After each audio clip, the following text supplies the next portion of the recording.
ஐயோ இதை பார்க்காம விட்டேன். இங்க பாருங்க குண்டு கத்திரி, இது எப்படி எங்க அம்மா கண்ணில் சிக்காம போச்சுன்னு தெரியல. இப்ப பாருங்க குண்டு கத்திரி முத்துன கத்திரியா மாறிடுச்சு. வாங்க இன்னைக்கு நம்ம கார்டன்ல இருக்கிற விதவிதமான கத்திரிக்காய், யார் அந்த கீதக்கா, அப்புறம் எப்படி செடியெல்லாம் கேர் பண்ண, இப்படி எல்லாமே வந்து நிறைய ஃபன்னா பார்க்கலாம். Welcome to green springs in home gardening. நம்ம வீடியோஸை இதுதான் ஃபர்ஸ்ட் டைம் பாக்குறீங்க அப்படின்னா வீடியோ பிடிச்சிருந்துச்சுன்னா சப்ஸ்கிரைப் பண்ணிருங்க. கத்திரிக்காய முத்துன கத்திரி, குண்டு கத்திரி இப்படி நல்லா சொல்லுவாங்க. ஆனா எனக்கு ஒரு ஃப்ரெண்ட் இருக்கிறா, அவ வந்து எப்படின்னா குண்டு கத்திரி அவ. ஏன்னா அவ வந்து என் கத்திரிக்காய் செடியெல்லாம் பார்த்து என்ன தெரியுமா சொன்னா, உங்ககிட்ட கத்திரிக்காய் மாட்டிட்டு படாத பாடு படுது அப்படின்னு சொன்னா. இல்ல அவ இப்படி சொல்லியிருக்க மாட்டா. எப்படி சொல்லியிருப்பா தெரியுமா? கத்திரிக்காய் உண்டு மாட்டிட்டு படாத பாடு படுதுடா. எப்படி கிண்டல் பண்றானே, பாவம் பொழைச்சு போன்னு விட்டு நம்ம கத்திரிக்காயெல்லாம் பறிக்கலாம்னு வந்துட்டேன். இப்ப நான் ஏன் கத்திரிக்காய் பறிக்கிறேன்னு தெரியுமா? நல்ல காய்கறி ஆர்கானிக்கு வந்த கொடுமையை பாருங்க. வீட்டு பக்கத்துல கீதாக்கான்னு ஒரு அக்கா இருக்கிறாங்க, ஆர்கானிக் ஷாப் வச்சிருக்காங்க. ஒரு டைம் அவங்கள மீட் பண்ண, பாவம் அந்த அக்கா, தம்பி ஆர்கானிக் கடை வச்சிருக்கிறேன், எல்லா கடையில இருக்கிற எல்லா பொருளுமே ஆர்கானிக் தான், கடைக்கு ஆப்போசிட்ல ஹாஸ்பிட்டலும் இருக்குது. எல்லாருக்கும் தெரியும் இது சாப்பிட்டா ஹாஸ்பிட்டல் போக வேண்டான்னு. ஆனா ஹாஸ்பிட்டல்ல இருந்து நேரா வருவாங்க, நம்ம கடையை விட்டு போட்டு பக்கத்து கடையில இருக்கிற பொருளை தான் வாங்குவாங்க. நல்ல பொருளுக்கு அவ்வளவுதான் மரியாதை தம்பின்னு புலம்புனாங்க ஒரு டைம் அந்த அக்கா. நானும் அக்கா என்ன மாதிரியே இருக்கிறீங்க, நானே ஆர்கானிக்கா காய்கறி வளர்த்திட்டு இருக்கிறேன், விதைக்கு காசு கொடுத்து வாங்குறேன், சாணம் காசு கொடுத்து வாங்குறேன், மோட்டர் போட்டு தண்ணி விட்டா கரண்ட்டுக்கும் காசு, கடையில கிலோ கத்திரிக்காய் 40 ரூபாய்னு வித்துட்டு இருக்கப்ப நான் 10 ரூபாய்க்கு தான் கொடுக்குறேன், ஆனா சும்மா கொடுன்னு கேட்கறாங்க. அப்படி கேட்டா நீங்க போய் கடையிலேயே வாங்கிக்கன்னு சொல்லிடுவேன். இப்படி யாரும் வாங்காதனால நானும் அந்த அக்காவும் என்ன பண்றோம்னா, பழைய காலத்துக்கு போய் பண்ட பரிமாற்ற முறையில என் காயை அந்த அக்காவுக்கு கொடுப்பேன், அந்த அக்கா கடையில இருக்கிறதெல்லாம் என்கிட்ட கொடுப்பாங்க.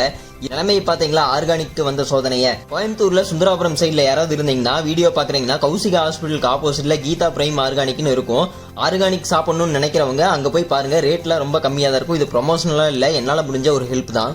இப்படி பரிதாபமா இருக்கிற ஆர்கானிக் நிலைமையில நம்ம கார்டன்ல ஆர்கானிக்கா சவந்தம்பட்டி கத்திரி சூப்பரா வந்திருக்குது. அதை பறிக்கிறப்ப உங்களுக்கு தெரியுமா, இந்த கத்திரிக்காய்னாலே தான் அந்த ஊர் ஃபேமஸ் ஆச்சு அப்படின்னு சொல்லிட்டு. ஏன்னா இந்த சவந்தம்பட்டி கத்திரிக்காயில சாம்பார் வச்சா அவ்வளோ டேஸ்டா இருக்கும். இது ஒரு திருட்டு கத்திரிக்காய்னு சொல்லுவாங்க. ஏன்னா இதை வந்து வெண்டைக்காய் செடி, பீர்க்கஞ்செடி பக்கத்துல எல்லாம் வச்சா அதோட வாசத்தையெல்லாம் சேர்ந்து இது திருடிரும். அதனாலேயே இதை தனியா தான் வைப்பாங்க. 100 வருஷமா இதோட விதையை வந்து பாதுகாத்துட்டு இருக்காங்க.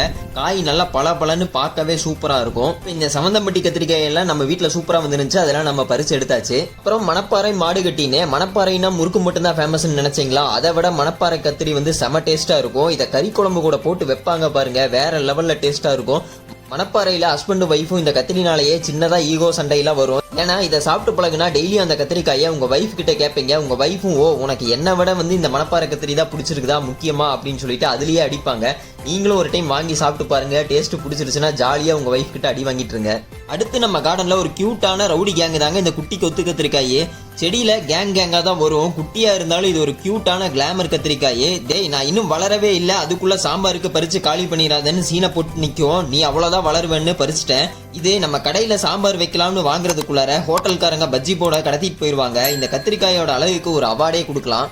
அப்படிப்பட்ட இந்த கத்திரிக்காய் வந்து ஒரு குட்டியான இடத்துலயே வந்து நிறைய காய் கொடுக்கும். நீங்க வேணா வீட்டுல வளர்த்த ட்ரை பண்ணி பாருங்க, சின்ன இடத்துலயே நிறைய காய் கிடைக்கும், ஒரு செடியிலேயே நிறைய காயும் கொடுக்கும். அதை நம்ம அழகா இப்ப பறிச்சு எடுத்தாச்சு. அப்புறம் அந்த ஓரமா தெரியறான் பாருங்க, அவன் வந்து வேங்கரி கத்திரிக்காயே. இந்த வேங்கரி கத்திரிக்காயை நான் எங்கெல்லாம் தேடி அலைஞ்சேன் தெரியுங்களா? எங்கெல்லாமோ தேடி பார்த்துட்டு எங்கேயுமே கிடைக்கல அப்படின்னு சொல்லிட்டு கடைசியில் கேரளால நிறைய இடத்துல தேடி பார்த்தேன். அவங்களுக்கே பாத்தீங்கன்னா அந்த வேங்கரி கத்திரிக்காய் வந்து என்னன்னு தெரியாம ஒரு கடையில வந்து செடி வச்சிருந்தாங்க. இது என்ன கத்திரிக்காய்னு கேட்டப்போ வந்து இது பச்சை கத்திரின்னு சொல்லி தான் கொடுத்தாங்க. அதுக்கப்புறம் வாங்கிட்டு வந்து இங்க வளர்த்துனதுக்கு அப்புறம் தெரிஞ்சு அது வேங்கரி கத்திரிக்காய். ஐயோ நம்ம தேடின கத்திரிக்காயே கிடைச்சிருச்சு, ஆனா கடைக்காரங்களுக்கே அது என்ன கத்திரிக்காய்னு தெரியாம வித்துட்டாங்களே அப்படின்னு நினைச்சிட்டு வாங்கிட்டு வந்தேன். இப்ப சூப்பரா வளர்ந்து நின்றுட்டு இருக்குது அந்த கத்திரிக்காயும். ஒவ்வொரு காயும் பாத்தீங்க அப்படின்னா பாம்பு மாதிரி நல்லா நீளமா வளர்ந்துகிட்டே இருக்கும். அதை சுட்டு சாப்பிடணும்னு ஆசை ரொம்ப நாளா. அதுக்கு அதை எப்படியாவது சுட்டு சட்னி அரைச்சு சாப்பிட்டு பார்க்கணும்னு ஒரு ஆசை. இப்படி நம்ம கார்டன்ல நிறைய விதமான கத்திரிக்காயில இருக்குது. ஊதா கத்திரி, அதுக்கப்புறம் லாங்கா வளர்ற ஊதா கத்திரி, பச்சை கத்திரி, நீல பச்சை கத்திரி, குண்டு கத்திரி, வெள்ளை கத்திரி அப்படின்னு சொல்லிட்டு நிறைய விதமான எல்லா கத்திரிக்காய் செடியும் வந்து நம்ம கார்டன்ல எல்லாமே போட்டு வச்சிருக்கோம். இதுக்கெல்லாம் பாத்தீங்கன்னா மெயினா வந்து நான் வந்து அதிகமா கெமிக்கல்ஸ் எதுவுமே நான் யூஸ் பண்ணவே மாட்டேன். கெமிக்கல்ஸே யூஸ் பண்ண மாட்டேன், எந்த கெமிக்கல்ஸுமே.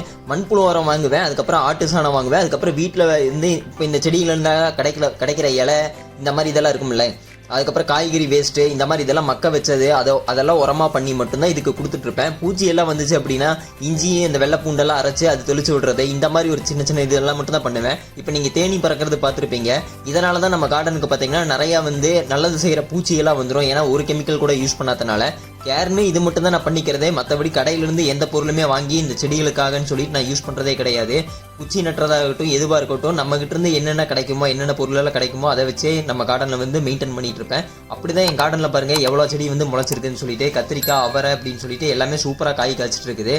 இதுக்கு வந்து மீன் அமிலம் வந்து தயாரிச்சு கொடுப்பேன். அதுக்கப்புறம் இந்த செடியெல்லாம் காஞ்சு போச்சு அப்படின்னா அதெல்லாம் குச்சியெல்லாம் வேஸ்ட்டாக கிடைக்கும்ல, அந்த குச்சியெல்லாம் நான் என்ன பண்ணுவேன்னா சும்மா தண்ணி காய வைக்கிறதுக்காக அடுப்பில் எரிப்பேன். எரிச்சா சாம்பல் கிடைக்கும்ல, அந்த சாம்பலை எடுத்து இந்த செடிகளுக்கு நான் போட்டு கொடுத்துருவேன். அப்போ பூச்சியெல்லாம் வந்து கண்ட்ரோல் ஆகும், பொட்டாசியம் சத்தும் நமக்கு வந்து கிடைச்ச மாதிரி இருக்கும், பூச்சி கண்ட்ரோல் ஆன மாதிரி இருக்கும். இந்த மாதிரி தான் நம்ம கார்டன் ஃபுல்லாக மெயின்டெனன்ஸ் பண்ணிட்டு இருப்பேன். அதில் தான் பாருங்க எவ்வளோ சூப்பராக வந்து ஃப்ரெஷ்ஷாக வந்து இந்த கத்திரிக்காயெல்லாம் கிடைச்சிருக்குது அப்படின்னு சொல்லிட்டு. இப்போ இந்த கத்திரிக்காயெல்லாம் நம்ம கீதாக்காக்கு தான் போக போகுது, அவங்களுக்கு வேண்டி தான் இந்த கத்திரிக்காயெல்லாம் ஹார்வெஸ்ட் பண்ணேன். இல்லைன்னா நம்ம வீட்டு பக்கத்தில் இருக்கவங்கலாம் வந்து நிறைய பேர் வந்து எனக்கு வேணும் உனக்கு வேணும் அப்படின்னு சொல்லிட்டு சொல்லி வச்சிருவாங்க. ஃபர்ஸ்டே இந்த கத்திரிக்காய் முளைச்சுன்னா எனக்கு கொடுங்க அப்படின்னு சொல்லி வச்சிருவாங்க. அப்புறம் அவங்களுக்கெல்லாம் கொடுத்துருவேன். அந்த காயெல்லாம் வீட்டுக்கு போக மீதி இருக்கிற காயெல்லாம் பக்கத்தில் கொடுத்துருவேன். குழந்தைங்க இருக்கிற வீடு அந்த மாதிரி வீடுகளுக்கெல்லாம் கொடுத்துருவோம். என்னங்க இதெல்லாம் பார்க்குறப்போ உங்களுக்கும் வளர்த்தணும் போல ஆசையா இருக்குது இல்லை? நீங்களும் போய் இந்த மாதிரி எல்லாம் வீட்டில் வந்து வளர்த்துறதுக்கு ட்ரை பண்ணி பாருங்க. சின்ன சின்ன பிளேஸ்லேயே வந்து க்ரோ பேக்லாம் வச்சு அதிலேயே நீங்கள் வளர்த்துங்க. அதிலேயே உங்களுக்கு நிறைய காய் கிடைக்கும்.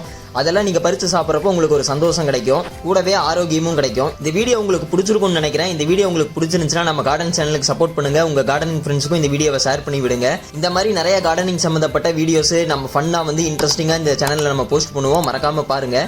என் வீடியோவுக்கு சப்போர்ட் பண்ற எல்லாத்துக்குமே ரொம்ப பெரிய தேங்க்ஸ்.